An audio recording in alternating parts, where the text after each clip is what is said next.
അസ്സലാമു അലൈക്കും. ഇന്ന് ഞാൻ എളുപ്പത്തിൽ ഉണ്ടാക്കാൻ പറ്റുന്ന ഒരു ഇറച്ചിച്ചോറിൻ്റെ റെസിപ്പി ആയിട്ടാണ് വന്നിട്ടുള്ളത്. മടി പിടിച്ച സമയത്തൊക്കെ പെട്ടെന്ന് അങ്ങോട്ട് ഉണ്ടാക്കാൻ പറ്റുന്ന റെസിപ്പിയാണ്. അപ്പോൾ വീഡിയോയിലേക്ക് കടക്കാം. അപ്പോൾ അതിന് വേണ്ടി ഞാനിവിടെ 2 വലിയ ഉള്ളി എടുത്തിട്ടുണ്ട്, പിന്നെ നീളത്തിലരിഞ്ഞത്. അതിൻ്റെ കൂടെ 2 ചെറിയ തക്കാളി, പിന്നെ ഒരു 5-6 എരിവിന് ആവശ്യമായിട്ടുള്ള പച്ചമുളക് എടുക്കുക. പിന്നെ ഒരു 10-12 അല്ലി വെളുത്തുള്ളിയും ഏകദേശം അതേ അളവിൽ ഇഞ്ചിയും എടുത്തിട്ടുണ്ട്. ഇനി ഈ ഇഞ്ചിയും വെളുത്തുള്ളിയും പച്ചമുളകും കൂടി ഒന്ന് പേസ്റ്റാക്കി എടുക്കണം.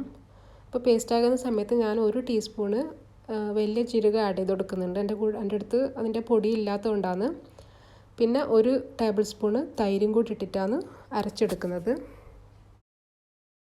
ഇനി ഒരു കുക്കർ എടുത്തിട്ട് അതിലേക്ക് കഴുകി വെച്ച ബീഫ് ഇട്ട് കൊടുക്കുക. എന്നിട്ട് അതിലേക്ക് നേരത്തെ അരിഞ്ഞ് വെച്ച വെജിറ്റബിൾസൊക്കെ ആഡ് ചെയ്ത് കൊടുക്കുക.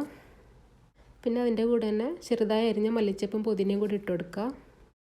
പിന്നെ അതിലേക്ക് ആവശ്യത്തിനുള്ള ഉപ്പ് ചേർത്ത് കൊടുക്കുക. പിന്നെ മസാല ഐറ്റംസ് ചേർത്ത് കൊടുക്കുക.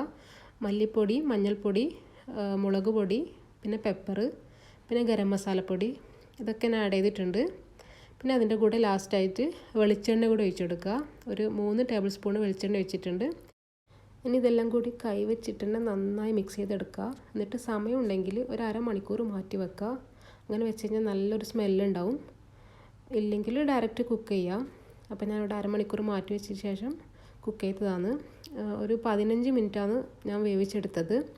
ഞാൻ സാധാരണ ബീഫ് വേവിക്കുന്ന സമയത്ത് 20 മിനിറ്റ് വെക്കാറുണ്ട്. അപ്പോൾ ഇപ്പോൾ 15 മിനിറ്റ് വെച്ചിട്ട് ഏകദേശം ഒരു 3/4 ഭാഗം വേവിച്ചെടുത്തു. അതുപോലെ തന്നെ ഒട്ടും വെള്ളം ഒഴിക്കാണ്ട് നമ്മൾ വേവിച്ചത് തന്നെ. അപ്പം ഇതിൽ നിന്ന് തന്നെ ഏകദേശം 1 കപ്പ് വെള്ളം വേവിച്ച് കഴിയുമ്പോഴത്തേക്ക് വന്നിട്ടുണ്ട്. അപ്പോൾ അതിലേക്ക് ബാക്കി അരി വേവിക്കാനുള്ള വെള്ളം കൂടി ഒഴിച്ചു കൊടുക്കുക. ഞാനിവിടെ 3 കപ്പ് അരിക്കുള്ള വെള്ളമാണ് ഒഴിച്ചു കൊടുക്കുന്നത്. അപ്പോൾ 3 കപ്പിന് ഞാൻ 4 കപ്പ് വെള്ളമാണ് സാധാരണ എടുക്കാറുള്ളത്. അതുകൊണ്ട് 3 കപ്പ് എക്സ്ട്രാ വെള്ളം ഞാൻ ആഡ് ചെയ്ത് കൊടുത്തിട്ടുണ്ട്.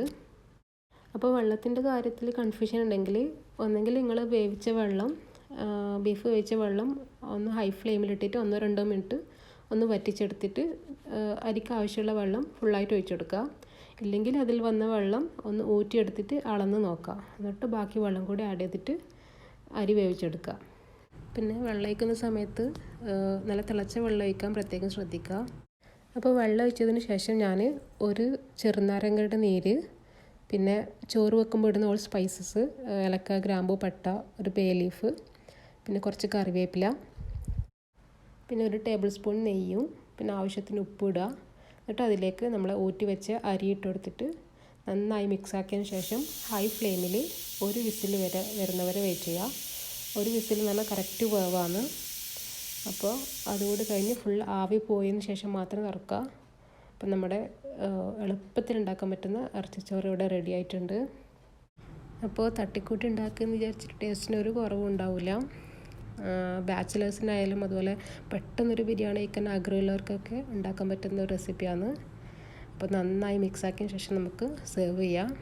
അപ്പോൾ എല്ലാവരും ഇതൊന്ന് ട്രൈ ചെയ്ത് നോക്കുക. എന്നിട്ട് എന്തായാലും കമൻസിൽ അറിയിക്കണം ടേസ്റ്റ് ഉണ്ടായിരുന്നോ ഇല്ലോ എന്നൊക്കെ. അപ്പോൾ ഇന്നത്തെ വീഡിയോ നിങ്ങൾക്ക് ഇഷ്ടമായി എന്ന് വിചാരിക്കുന്നു. ഇഷ്ടമായെങ്കിൽ എന്തായാലും ലൈക്ക് ചെയ്യണം. അതുപോലെ ഫ്രണ്ട്സിനും ഫാമിലിക്കൊക്കെ ഷെയർ ചെയ്തിട്ട് എൻ്റെ ചാനൽ സപ്പോർട്ട് ചെയ്യുക.